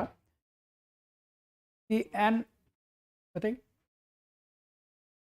हाँ, until the external torque is not applied। तो कोई एक दिशा में जा रहा है, कोई जा रहा है व्यक्ति, उसको धक्का दीजिएगा तभी वो दूसरे डायरेक्शन में जाएगा, otherwise he will move into the same direction. तो सो यहीं पे लिख लिया, एंगुलर मोमेंटम के पास an object will move with constant speed until the external force or the torque is not applied। Newton का है ना लॉ, यही है ना सर? यही तो है, force is not applied। तो this swirling motion, लिखिए swirling motion equal to arithmetic motion equal to speed of rotation into size of object।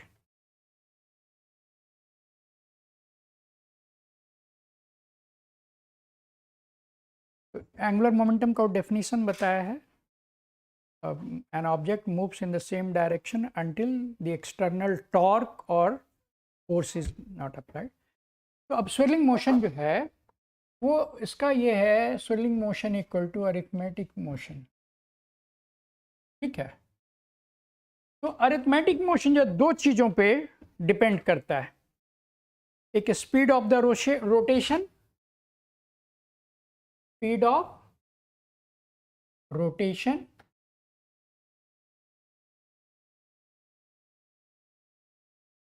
into size of object, size of each,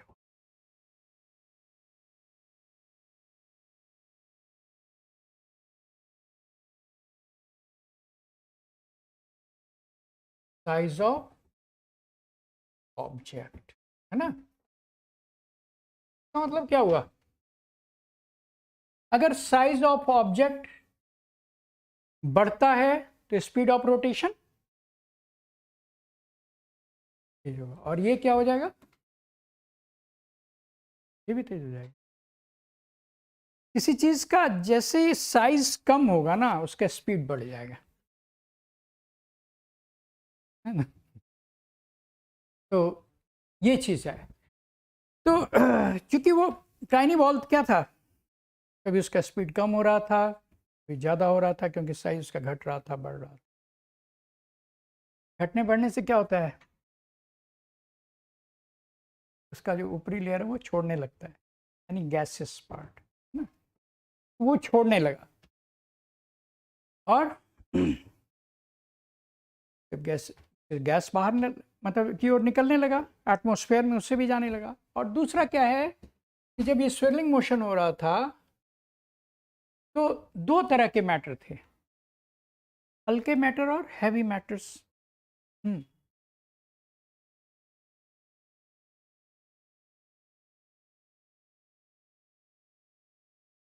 आप चले जाइए, कोई बात नहीं, ठीक है। इसमें दो दो चीजें होगी कि जो इस पे जब स्विर्ल करता है ना कोई चीज, तो इसमें दो चीजें होती है, एक दो चीजें अप्लाई करती है, एक तो सेंट्रीपिटल फोर्स होता है और दूसरा सेंट्रीफ्यूगल, सबको पता है। तो दो चीजें अप्लाई कर रही है, तो एक्सटर्नल एरिया पे क्या होगा, फोर्स, और यहां पे सेंट्रीपिटल फोर्स। तो हैवी मैटर्स क्या होने लगा, इधर की ओर आने लगा, और जो सेंट्रीफ्यूगल फोर्स जब यहां पे अप्लाई हो रहा था,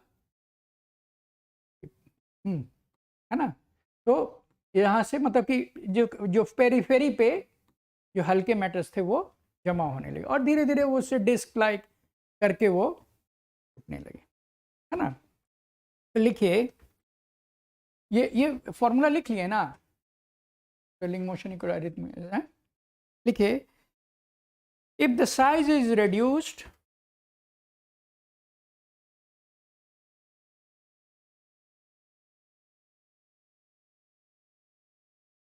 if the size is reduced, इस समझ में आ रहा है ना थोड़ा भी आप लोगों को, दिक्कत नहीं ना। अब तुम ब्लैंक क्यों रहते हो यार आ रहा है ना समझ में मजा, ठीक है।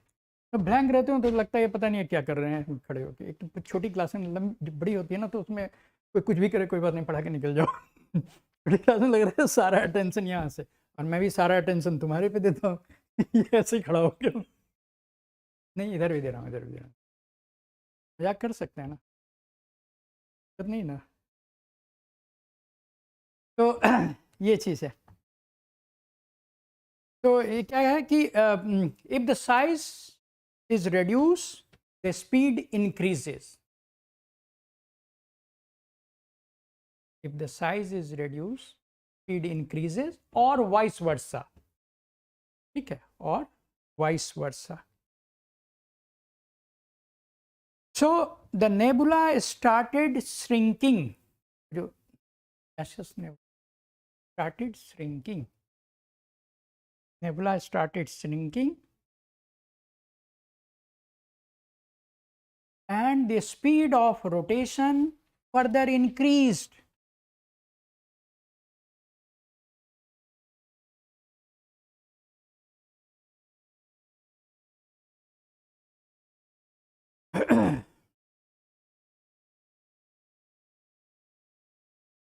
The large number of matters which were heavier, large number of matters which were heavier started moving towards the center due to centripetal force.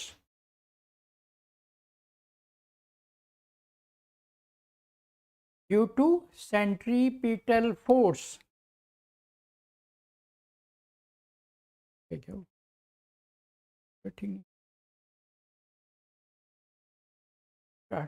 Geography के कारण natural. Okay, started moving towards to the center due to centripetal force, and the lighter material started moving towards the periphery. Lighter material started moving towards the periphery. P-E-R-I-P-H-E-R-Y. Periphery due to centrifugal force.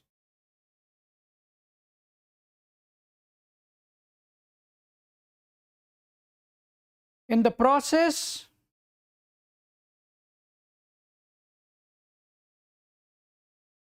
the rings were started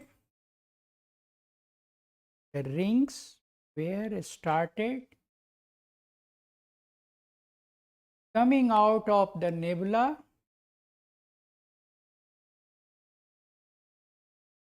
and formed the 9 planets.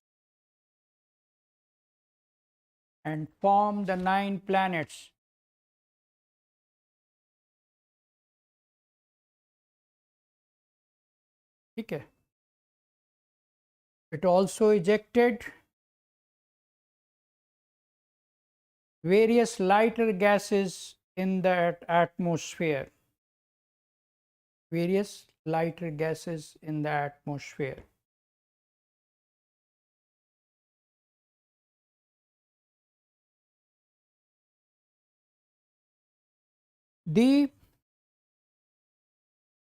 In the same manner,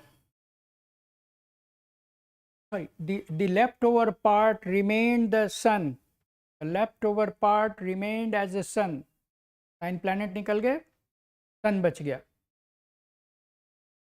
The leftover part remained as a sun, where hydrogen started converting into helium. Hydrogen started converting into helium. अब देखिए क्या होता है कि hydrogen जब helium में जब convert होता है ना, हाइड्रोजन जब हीलियम में कन्वर्ट होता है, 4 हाइड्रोजन एटम मिलके एक हीलियम बनाता है और उसके बीच में मास का लॉस होता है. वो जो मास का लॉस होता है ना, that is kind of energy.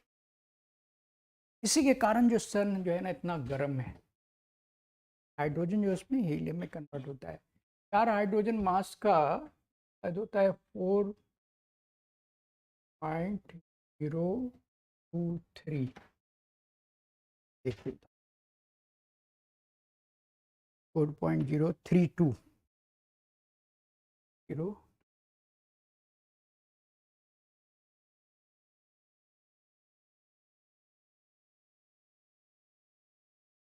ठीक है, ये हाइड्रोजन का जो 4 एटम है ना, और ये जब हीलियम में कन्वर्ट होता है तो इसका हो जाता है एटॉमिक ये wait 4.003.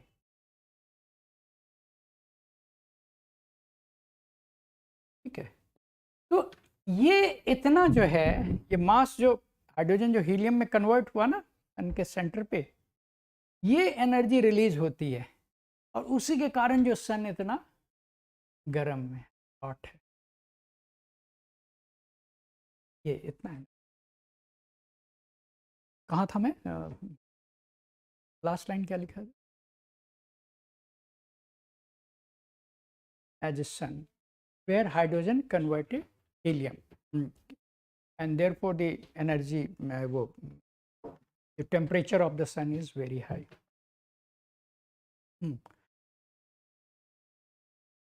The inner planets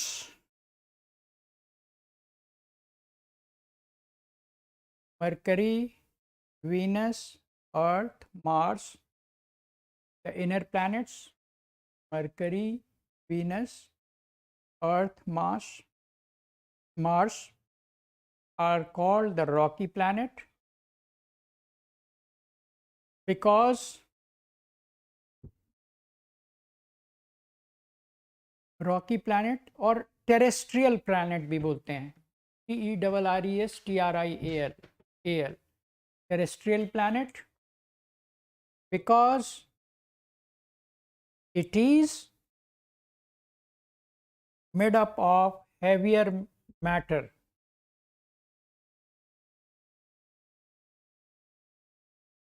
Rocky planet बोलते हैं, हार्ड मटेरियल से बना हुआ है, made up of the heavier material called Rocky planet और द टेरेस्ट्रियल प्लैनेट। तो उसमें होंगे मरकरी, वीनस, अर्थ, मार्स। और उसके बाद जो बाकी चार हैं, rest, Jupiter, Saturn, Uranus, Neptune are called Jovian planet, JOVIAN। हाँ, Jovian, JOVIAN, Jovian planet. Uranus, Saturn, Neptune, Uranus, Saturn है तो 2006 में बाहर कर दिया उसको, कभी कारण बता दूंगा। अच्छा, आपको तो ये है, तो बाकी जो है called, they are called Jovian planets. ठीक है, अब लिखिए फेजेस ऑफ अर्थ। अर्थ में क्या क्या हुआ?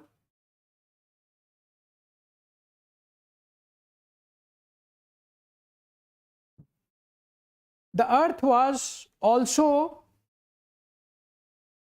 rotating on its axis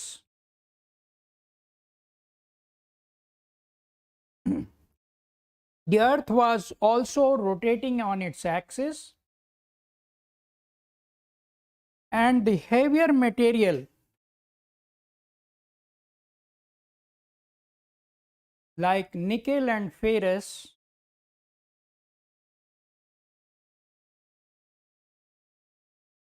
started segregating around the core center, started segregating around the center called NIFE, NIFE, center or core के around. It is because of the centripetal force. The lighter material like silica and aluminium started moving towards the periphery, which formed silica, silica and aluminium started moving towards the periphery and formed Sial, the outer crust. ठीक है, the medium heavier material which remained in between the two, medium heavier material जो थे remained between the two called magnesium and other material called magnesium and other material remain in between the two called Saima, है ना। सियाल साइमा निफे अर्थ का जो अगर आप ये देखेंगे है ना, सियाल है ऊपर से, बीच वाला साइमा है मेंटल का पार्ट, फिर लास्ट में ये कोर इज नी, यही हुआ। तो ये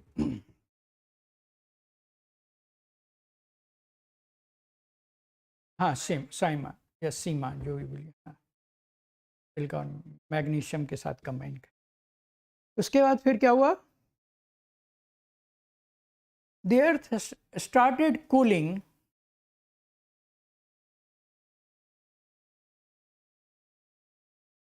the earth started cooling, sorry, the earth started cooling and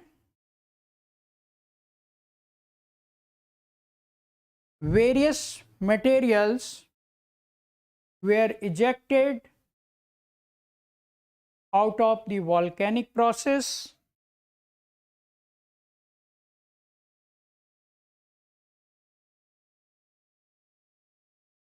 like CO2, SO2, nitrogen, lava, gas, rock, etc.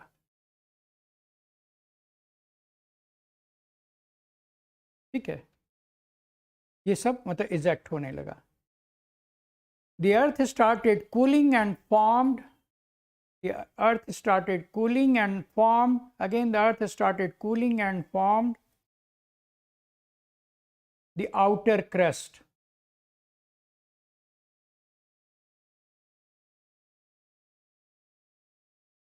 And the entire lithosphere was formed. Cooling and formed the outer crust called lithosphere.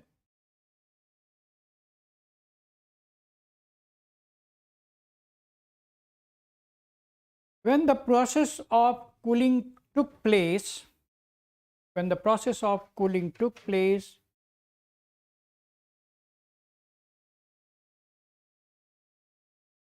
the degassing also started.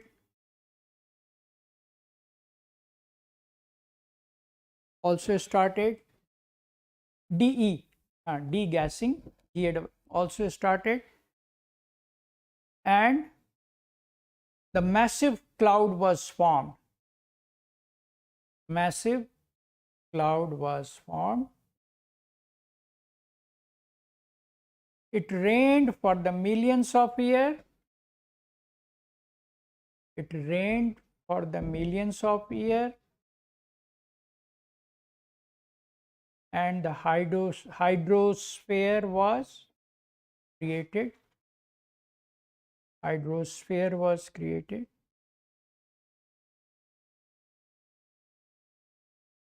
ठीक है, the first life came into existence in the ocean itself. The first life came into existence in the ocean itself 3.8 billion years ago, because the giant molecules of the ocean,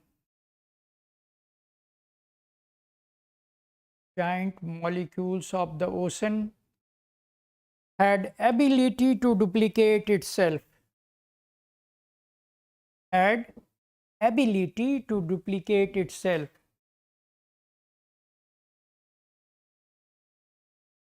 and both plant and animal emerged.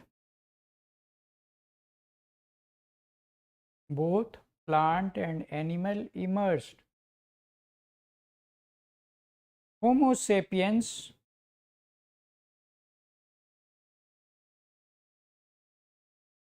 came into existence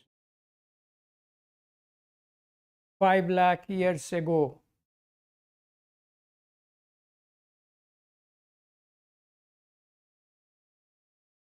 5 lakhs years ago. Similarly, Neanderthal and Davosians, DAVOSIANS। Davosians की जो खोज है अभी हुई है, हाल ही में Europe में हुई है, न्यूज़पेपर में आया था। निएंडरथल एंड डेवोसियंस इंटरब्रीडेड, ठीक है। और इसीलिए this has been given a reason कि साउथ ईस्ट एशिया में जो कोविड हुआ है ना, में जो लोग जो मारे गए हैं या जहाँ जहाँ ये थे, तो डेवोसियंस और निएंडरथल जो हमारे यहाँ के जो एंसेस्टर्स हैं उनके हैं, तो उस तरह के पॉकेट्स में जहाँ पे जिनके एंसेस्टर्स ये थे, they have been affected more, वहाँ वहाँ ज़्यादा डेथ्स हुई। रिसेंटली आया था ना।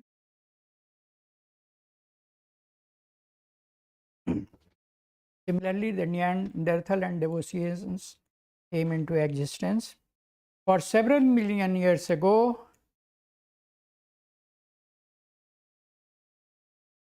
A large part of continent,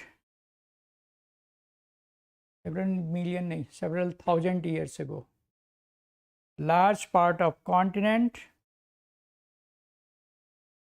was under the ice sheet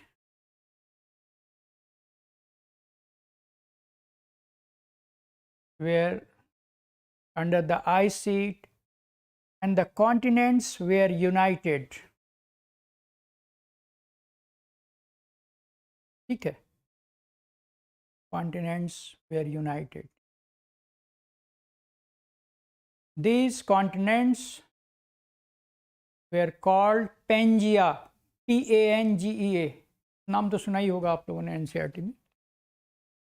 These continents were called Pangea, PANGEA, which was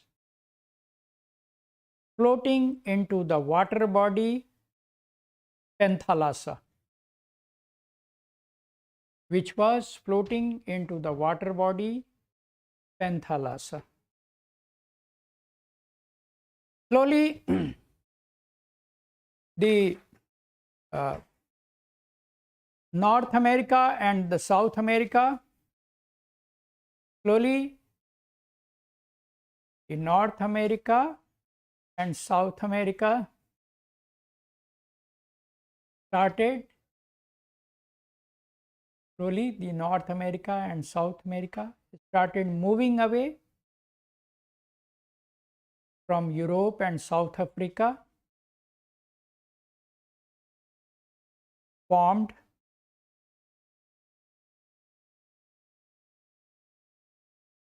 Andes mountain and the Rocky Mountain,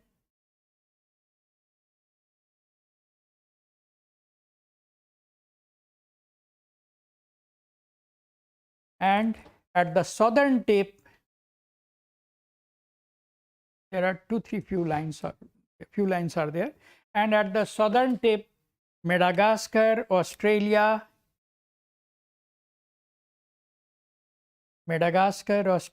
India was nested together,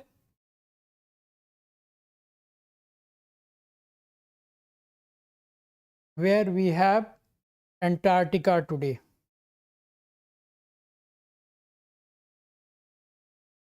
This is how the 4 realms of the earth, 9 planets came into existence. ठीक है, ये हो गया origin. अब जो एक आध question यहाँ से आया है जो डिफरेंट इसके जो है ना, मतलब प्लैनेट्स के बारे में करना है, मरकरी, विनस, दूसरा वो स्टार्स का ओरिजिन डिफरेंट स्टेज से पास ऑन होते हैं, और कॉमेट।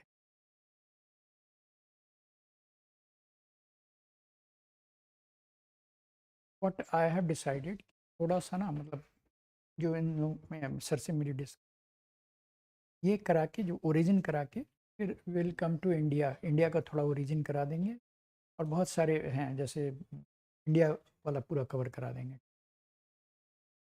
इंडिया कराने के बाद फिर वर्ल्ड पे करा देंगे, बीपीएससी में भी आई थिंक 50 जो दे रहे हैं उन्हें थोड़ा फास्ट करा, फिर उसके जो फिजिकल जो बचा हुआ यूपीएससी का, यूपीएससी के हिसाब से कोई ज़्यादा इन डेप्थ में मैंने नहीं किया है, तो और ज़्यादा गहराई से ठीक है। सो कि इस गहरे नहीं पूछ रहा हूँ, ठीक है।